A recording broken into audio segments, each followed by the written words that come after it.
ఇవాళ నేను simple and easy పప్పుచారు ఎలా తయారు చేయాలో చూపిస్తున్నా. ఫస్ట్ స్టవ్ ఆన్ చేసుకొని బొగాన పెట్టుకొని అందులో 3 table spoon of oil add చేసుకొని అందులోని కొన్ని మెంతులు, కొన్ని ధనియాలు, కొంచెం ఆవాలు, జీలకర్ర, అలాగే వెల్లుల్లి అండ్ ఎండుమిర్చి యాడ్ చేసుకోవాలన్నమాట.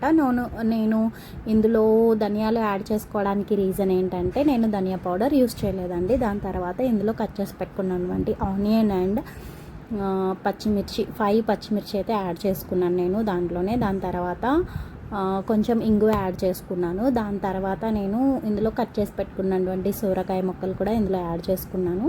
సొరకాయ ముక్కలు యాడ్ చేసుకున్నాక కొంచెం పసుపు అది కూడా వేసుకున్నాను అనమాట. సో పసుపు యాడ్ చేసుకున్న తర్వాత నేను ఇందులో ఉడకబెట్టిన పప్పు అండ్ దెన్ నానబెట్టిన చింతపండు అందులో వాటర్ యాడ్ చేసి కలిపేసుకొని నేను బాగా మరిగించుకొని ఫైనల్గా కొత్తిమీరతో అయితే టచ్అప్ ఇచ్చేసాను అనమాట. సో ఎందుకంటే ఈసారి నేను ఏం యూస్ చేయలేదు, సింపుల్గా యూస్ చేసేస్తున్నా. ఇది ఫైనల్లీ పప్పుచారు ఉప్పు చేప బెస్ట్ కాంబినేషన్ అనమాట. Thank you for watching all. Please do subscribe and like my video. Bye everybody. Thank you all.